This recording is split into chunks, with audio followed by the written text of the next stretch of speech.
Je voulais vous parler d'un sujet qui me tient à cœur, qui est donc la confiance en soi et se connaître. Déjà moi personnellement, depuis que j'ai 13 ans, j'ai commencé à avoir cette confiance en moi qui grandit de jour en jour et cette confiance m'a permis de me lancer dans des projets que j'ai adoré faire. Et je dirais même plus loin, cette confiance m'a permis de kiffer ma vie tout simplement. Après, je cherche pas à être un exemple pour qui que ce soit, c'est juste que si partager mon expérience peut permettre à certaines personnes de réfléchir, bah j'aurais atteint mon but. Parce que je trouve qu'on cherche trop les réponses et pas assez les questions. Alors que pour moi, c'est plus important de savoir où est-ce qu'on va plutôt que d'être à un endroit qui nous laisse indifférents. Des questions comme qu'est-ce que vous aimez faire? Au contraire, qu'est-ce que vous détestez faire? Est-ce que vous êtes fier de vous? Qu'est-ce que vous aimeriez changer dans votre personnalité, dans vos décisions ou plus généralement dans votre vie? Et du coup, sur ces questions, je vais commencer à attaquer le sujet. Déjà, pour moi, il y a des conditions qui sont sous-cotées pour alors que pour moi, elles sont nécessaires pour avoir confiance en soi, c'est se connaître, savoir s'accepter et savoir s'apprécier tout simplement. Réfléchissez à un moment dans votre vie où vraiment vous avez été fier de vous, où vous avez dit yes, là j'ai choisi la bonne décision, j'ai réussi, c'est cool. Et au contraire, pensez à une situation où vous avez ressenti du regret, voire de la honte, et que vous vous êtes dit non mais plus jamais j'ai envie de revivre ça. Moi, à chaque fois que je suis peu importe la situation, je me pose toujours ces questions de quelles ont été les décisions que j'ai prises qui m'ont apporté, qui m'ont amené à cette situation. Qu'est-ce que je recherchais à ce moment-là? Quel était mon état d'esprit? Comment est-ce que je peux faire pour revenir ou ne pas revenir dans cette situation? Et après, je suis conscient, on fait tous des erreurs. Moi, au début, quand je faisais une erreur, je me disais putain, mais j'aurais pas dû agir comme ça, j'aurais dû faire ça, j'aurais dû faire ça. Et maintenant, j'ai plus tendance à me dire, bah, je vais pas recommencer. J'ai transformé les erreurs que j'ai fait en expériences pour en tirer des leçons.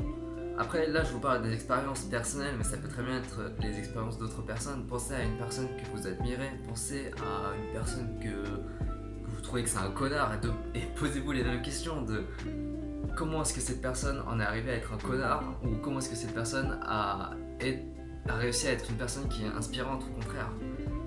Déjà, à partir du moment où vous avez réussi à vous poser ce genre de questions, vous avez choisi une route qui ne vous a pas été imposée par une personne ou par la société, mais vous avez choisi une route que vous avez décidé de vous-même, qui vous est propre. Et déjà pour moi, ça c'est un pas qui est gigantesque. Une fois que vous avez réussi à trouver votre route, c'est bête à dire, mais pour moi, il faut rentrer dans le cercle des échecs.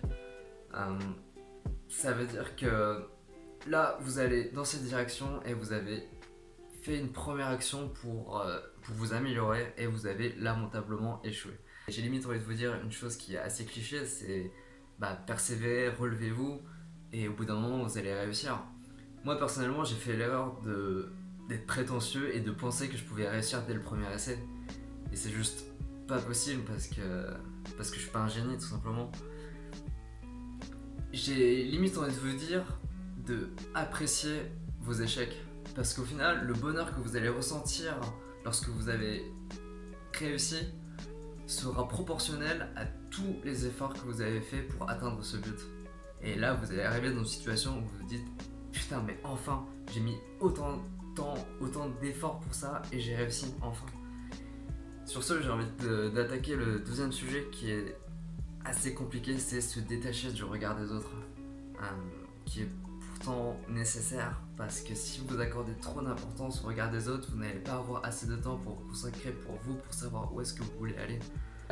Quelque chose qui fait peur à tout le monde, c'est le jugement des autres. À chaque fois, on se pose ces questions de qu'est-ce que cette personne va penser de moi? Est-ce qu'elle va m'apprécier? Est-ce qu'elle va se foutre de ma gueule?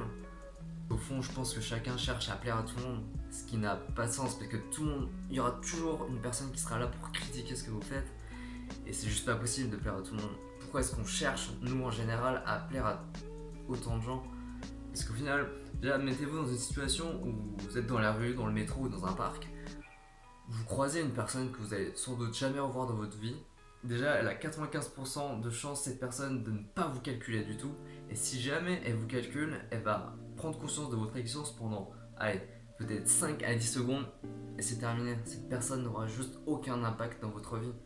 Si c'est une personne, une connaissance par exemple, on s'est toujours dit aussi, bah, il faut pas que j'agisse de telle manière parce qu'après elle va penser ça de moi.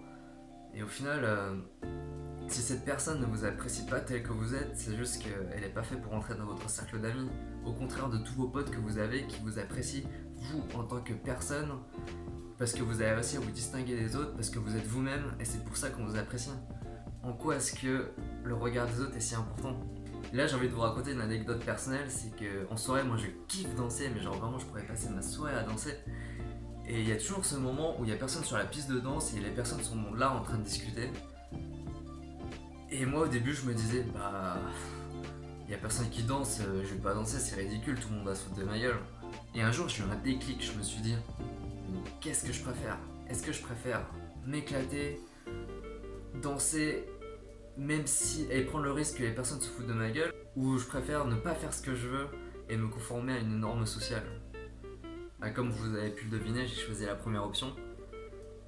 Et au final, à ma grande surprise, il y a plein de personnes qui sont arrivées et qui m'ont dit putain, mais en vrai, toi t'es là, t'es en train de kiffer, tu danses et tout, mais en vrai t'as raison, on sent pas les couilles du regard des autres, vas-y viens on danse et tout, et ça m'a fait super plaisir. Et au final ça m'a appris une leçon qui, ouais, je pense est assez importante, c'est que on est plus susceptible de vous accepter en tant que personne si vous vous êtes accepté vous-même au préalable. J'ai envie de revenir sur les points que j'ai parlé dans cette vidéo, c'est apprenez à vous connaître, apprenez de vos erreurs, transformez-les en expérience pour en tirer des leçons, rentrez dans le cercle des échecs, vous allez finir par réussir. Et à partir du moment où vous avez réussi, vous allez avoir une fierté, vous allez avoir une confiance en vous, et vous allez rentrer dans un cercle vertueux. Ignorez le regard des autres, concentrez-vous sur vous, kiffez votre vie, et voilà. Tchuss!